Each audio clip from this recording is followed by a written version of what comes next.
once you're not careful. My name is Lalija Adewale. It's the best sporting show in the whole of the universe. It's News Instant Sport. Of course, hearing on our band radio scope on our YouTube channel, on TikTok, on our Facebook Live. And of course, you can follow us on Twitter. You can follow us on Instagram as well. Um, Big announcement to be made as regards our website.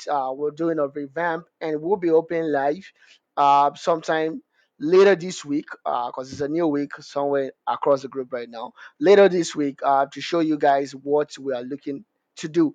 You guys can actually, once we reopen the website, you can actually go for your live calls on our website. So if you're looking to get catch up on live games, whether in the NBA or in the Premier League or the La Liga or the UEFA Champions League, you can get catch all those on our website going forward once we do the revamp. Host a lot of things to be said today. Um, Newcastle coming back to actually win a trophy after almost 75 years. And of course, the review of the Champions League, the preview of the next round, and of course, a quick recap of the Premier League matches that happened today. Probably a little bit of La Liga here and there as well. Would be said while on this show today. We'll start off with the game with the Champions League game where Benfica lost away from home against Barcelona. 3-1 headed in favor of Barcelona. Lamine Yamal scoring that worthy of a goal. A wonderful, wonderful goal for Lamine Yamal and Rafinha in that particular encounter.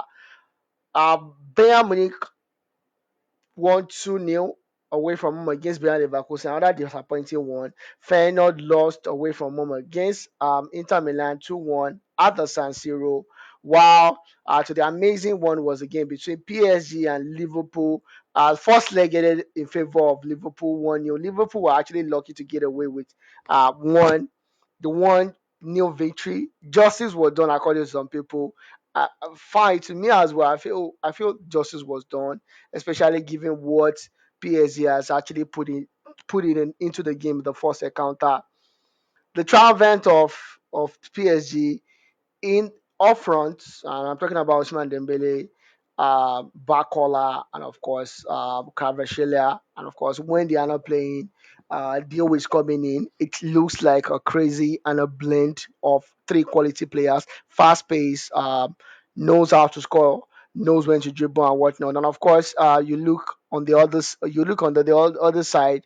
This is the only guy or currently the only person that I know right now in the Champions League right now that is playing with a non-conventional striker. Last person I saw do that was a certain Pep Guardiola that won the treble, and even he could not win the treble without a conventional striker. Let's see how far this can take PSG in. Of course, they've won the League One already, but let's see how far that can take them in the Champions League. And of course, even in the middle of the pack, you have Vitinha, what has been terrific. You look at the small boy, you are nervous, that is playing as if he's a 30-year-old kid, and of course, the experience of Fabio Ruiz, the Spanish international, bringing credibility and some energy and precision to the midfield as well. Their only problem, if you ask me, is the defense.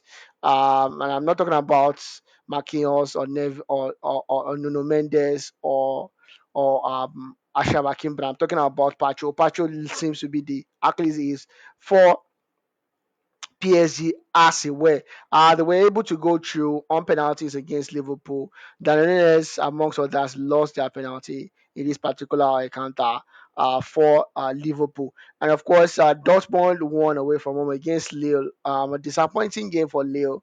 This is a game they would have potentially won or could have expected to win, but they did not. Dortmund came to the park, to the game, and showed they had a little bit of quality and precision in them as well, winning 2-1 against Lille. Arsenal played a 2-2, an uninspiring 2-2 draw against PSV, but of course, Zin's calling that worthy of goal. Shows they still have a little bit of quality and the ability to mix things up. Zini actually played in the middle of the park. Did he play very well? It's a question for you guys to answer. But I want to ask a question though. Do you think PSG can go all the way up in this particular situation in this particular Champions League, and they go all the way to win this particular edition of the Champions League? And of course, Villa played a 3-0 victory against Club Brugge, while Atletico Madrid won against Real Madrid 1-0 the regulation time, but they went out on penalties. In a not too inspiring and dubious way, if you ask me, and I'm not apologetic about it. I believe and I stand by what I said. I feel it was a ridiculous double tapping situation that was called on Julian Alvarez. I don't believe there was a double tapping. Even if there was a double tapping, it's too contentious to be called and given for this particular unique particular kind of situation. Uh the the the the game is too high profile for contentious and dubious calls like this to be called, not even in the regulation time after the encounter has finished. It does not make sense. And of course, going to looking at the quarterfinal, as it were right now, Arsenal will be playing against Real Madrid. Arsenal will be playing second leg away from at home. Given their standing during the group stage, Inter Milan will be playing the second game against Munich. Bayern Munich at the San Siro, and Dortmund versus Barcelona. Dortmund will be playing first in Germany, then they travel to Spain, and of course, Aston Villa versus PSG, which I think will be a classic encounter. Don't forget, Chinyere used to be the coach of PSG, so it's going to be a classic encounter. And that's a wrap up for the Champions League. Don't go anywhere, guys. I'm still on the show. I'll be back with you to discuss the review of the Premier League this week. Don't go anywhere, guys. I'll be right back.